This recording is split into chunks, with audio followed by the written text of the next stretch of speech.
par le mérite du Netilat Yadayim. Où que vous soyez, toujours et dans n'importe quelle situation, assurez-vous de faire Netilat Yadayim. La voix du rabbi se fit entendre dans la tête du soldat.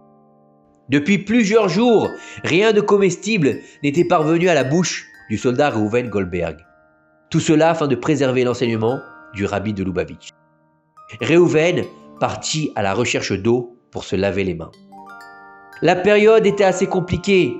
Les États-Unis étaient entrés dans une guerre difficile avec un autre pays, le Vietnam.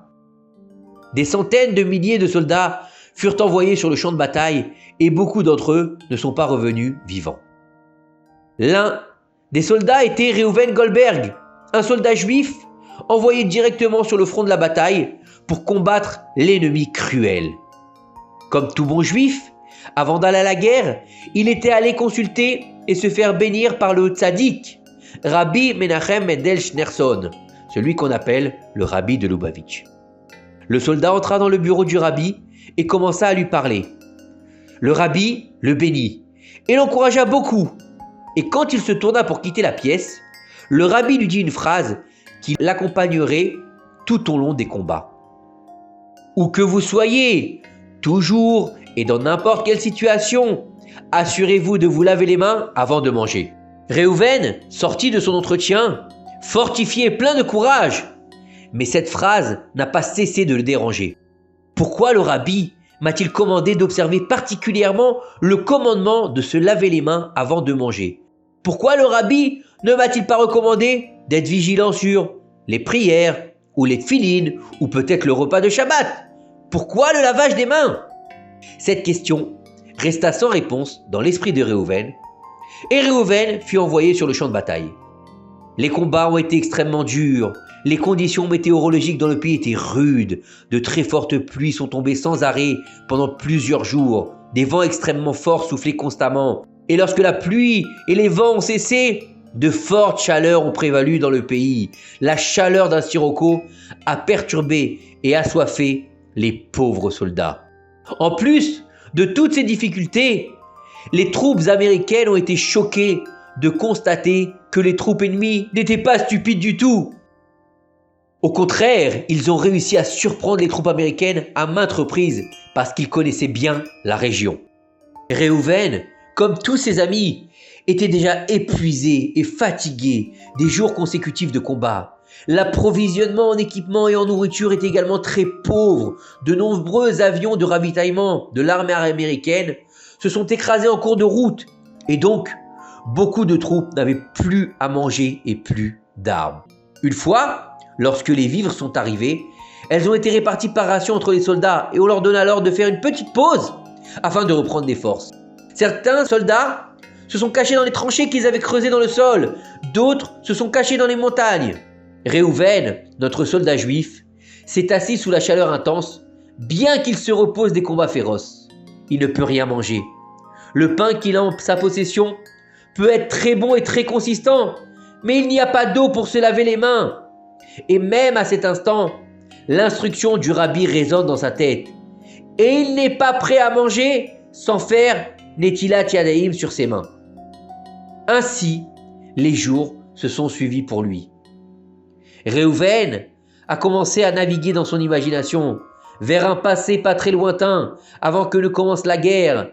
Ces jours étaient inhabituels aux États-Unis et le jeune Reuven qui étudiait à l'Yeshiva a été enrôlé dans l'armée contre son gré comme beaucoup d'autres jeunes hommes de son âge et a été envoyé directement sur le front de bataille. Il se souvient que ses parents l'attendent à la maison et qu'ils doivent être très inquiets pour lui. Il se souvient aussi de sa yeshiva et de la dernière Guémara qu'il a étudiée, de son compagnon d'études et de son professeur. Tiraillé par la faim, il a failli succomber à la faim et s'apprêta à manger le pain en sa possession. Mais une fois de plus, la voix du rabbi résonna dans sa tête. Où que vous soyez, toujours et en toutes circonstances, assurez-vous de vous laver les mains avant de manger du pain. Reuven décida qu'il ne devait pas désespérer rapidement, mais qu'il devait faire tout son possible pour survivre à la guerre et continuer à vivre. Soudain, Reuven sentit que de nouveaux pouvoirs entraient en lui. Il a eu le courage de décider, de quoi qu'il arrive, il ne mangerait pas de pain sans se laver les mains. Et comme il avait très faim, il a décidé de partir à la recherche d'eau qu'il pourrait utiliser, malgré tous les dangers présents dans la région. Personne n'a remarqué quand Réhouven a quitté les frontières du camp. Affamé par le manque de pain, Réhouven a parcouru une longue distance lors de sa marche, mais tellement épuisé par le manque de force qu'il se met à ramper pour continuer à avancer. Soudain, Réhouven vit un petit village dont les habitants l'avaient abandonné. Aucune âme vivante ne s'y trouvait. Et Réhouven sentit que quelque chose l'attirait au centre du village. Et là, il trouva la chose qui le rendit si heureux. Au centre du village se trouvait ni plus ni moins qu'un puits d'eau vive. Avec une grande joie, Réhouven bondit sur le puits, en tira de l'eau, versa sur ses mains de l'eau avec le seau du puits, fit la bénédiction avec une grande excitation et une grande concentration, et goûta finalement au pain. Réhouven, qui était maintenant rassasié du pain qu'il avait mangé, resta pour se reposer à l'ombre d'une des maisons.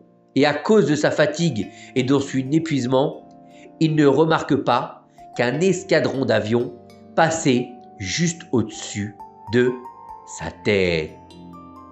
Quelques minutes plus tard, Réhouven se réveilla effrayé au son des bombardements au loin. Il se rendit compte que le pire était probablement arrivé et retourna rapidement au camp militaire d'où il était parti. Quand il arriva sur les lieux, il se rendit compte qu'il n'avait en effet pas fait d'erreur. Là où se trouvait il y a quelques instants à peine son camp militaire, il ne restait plus que des restes et des cendres. Le camp a été totalement détruit et pas un seul soldat de son unité n'avait été épargné. En fait, il ne restait qu'un seul soldat, c'était Réhouven Goldberg, le soldat juif pratiquant qui a donné son âme pour respecter une mitzvah suivant une instruction du rabbi. Où que vous soyez, toujours et en toutes circonstances, assurez-vous de vous laver les mains. C'est alors que Réhouven comprit pourquoi le rabbi lui avait recommandé d'observer strictement ce commandement. Les yeux du rabbi avaient vu au loin et avec ce bon conseil, le rabbi lui avait sauvé la vie. De là, nous voyons les enfants, à quel point le pouvoir d'une mitzvah est grand et combien il est important d'observer et de préserver les paroles des tzadikim. Et ainsi, nous serons protégés et préservés de tout ce qui n'est pas bon qu'Hachem nous en préserve. Car Hachem veillera toujours sur nous et nous protégera.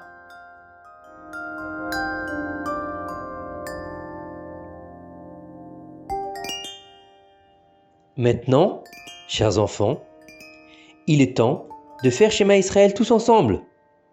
Shema Israël, Adonai Eloheinu, Adonai Echad. Bonne nuit.